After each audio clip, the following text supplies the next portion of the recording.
பிரதி மதிமுகவில் உள்கட்சி மோதல் உச்சகட்டத்தை எட்டியிருக்கிறது. மதிமுகவின் துணை பொதுச் செயலாளராக இருக்கக்கூடிய மல்லை சத்யா மீது முதன்முறையாக மதிமுகவின் பொதுச் செயலாளர் வைகோ விமர்சித்து பேசியிருக்கிறார். வைகோவின் சேனாதிபதியாக எப்போதும் செயல்படுவேன் என்று மல்லை சத்யா பல்வேறு கூட்டங்களில் அவர் தெரிவித்து வந்த சூழ்நிலையில் கடந்த 28ஆம் தேதி நடைபெற்ற அந்த 29ஆம் தேதி நடைபெற்ற மதிமுகவின் நிர்வாக குழு கூட்டத்தில் பேசிய மதிமுக பொதுச் செயலாளர் வைகோ, விடுதலை புலிகளின் தலைவர் பிரபாகரனுடன் இருந்த மாத்தையா போல எனக்கு அவர் நெருக்கமாகவும் பல்வேறு தியாகங்களையும் செய்து என்னோடு இருந்தவர் மல்லை சத்யா என்று கூறிவிட்டு, அதன் பின்னர் அவர் அந்த பிரபாகரனுக்கு எதிராக அவர் செயல்பட்டதை போல இப்போது மதிமுகவில் தமக்கு எதிராக ஒருவர் செயல்படுகிறார் என்று மல்லை சத்யாவை மறைமுகமாக குறிப்பிட்டு வைகோ விமர்சித்ததாக கூறப்படுகிறது. இதனால் வைகோவின் பேச்சு தமக்கு மனவேதனை அளிக்கிறது என்று மல்லை சத்யா அவருக்கு நெருக்கமானவர்களிடம் அவர் கூறியிருப்பதாகவும் தகவல் வெளியாகி இருக்கிறது. இதனால் மதிமுகவின் துணை பொதுச் செயலாளர் மல்லை சத்யா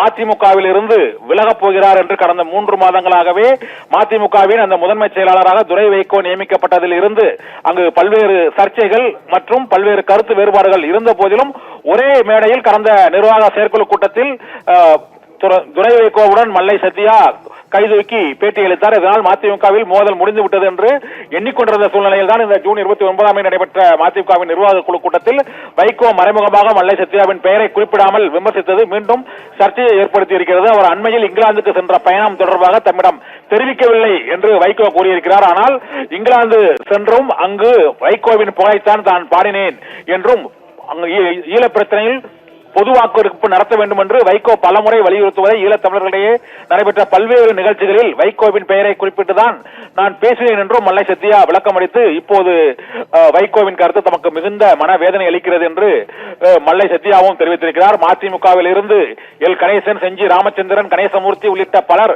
விலகிய ஒரு சூழலில் மூத்த தலைவராக முக்கிய தலைவராக இருந்த மல்லை சத்யாவும் மதிமுகவில் இருந்து இப்போது விலகப் போவதாக செய்தி வெளிவந்திருக்கிறது. ஆனால் இதுவரை மல்லை சத்யா விலகுகிறேன் என்று அதிகாரப்பூர்வமாக அறிவிக்கவில்லை. மதிமுக பொதுச் செயலாளர் வைகோ கட்சி நிர்வாகிகள் கூட்டத்தில் பேசியதாக வெளியான செய்தியின் மூலமாக மல்லை சத்யா மதிமுகவில் இருந்து விலகுகிறாரோ என்ற கேள்வி எழுந்திருக்கிறது. ஏனென்றால் கடந்த வாரம் பல்லடம் தொகுதியில் மதிமுக வேட்பாளராக கடந்த முறை போட்டியிட்ட அந்த முத்துரத்தினம் என்பவர் முதலமைச்சர் மு க ஸ்டாலின் முன்னிலையில் திமுகவில் இணைந்தார். மதிமுகவில் ஒரு முக்கிய நிர்வாகி அண்மை காலங்களில் மதிமுகவில் இருந்து விலகி முதலமைச்சர் முன்னிலையில் இணைவது இப்போதுதான் முதல் முறையாக நடைபெற்றுக் கொண்டிருக்கிறது. வரவிருக்கிற சட்டமன்ற தேர்தலில் 12 தொகுதியில் வரை கேட்பதற்கு மதிமுக முயற்சித்து வருவதாக தகவல் வெளியான சூழ்நிலையில் மதிமுகவின் முக்கிய நிர்வாகிகள் திமுகவில் இணைவது தொடர்ந்து கொண்டிருக்கக்கூடிய நிலையில் இப்போது மல்லை சத்யா துணை பொதுச் செயலாளராக இருக்கக்கூடிய வைகோவுக்கு மிகவும் நெருக்கமாக இருந்த மூத்த தலைவர்களில் ஒருவரான மல்லை சத்யாவும் மதிமுகவில் இருந்து விலகப் போகிறார் என்ற தகவல் மதிமுகவில் மட்டுமல்ல அரசியல் வட்டாரத்திலும் பெரும் பரபரப்பை ஏற்படுத்தி இருக்கிறது.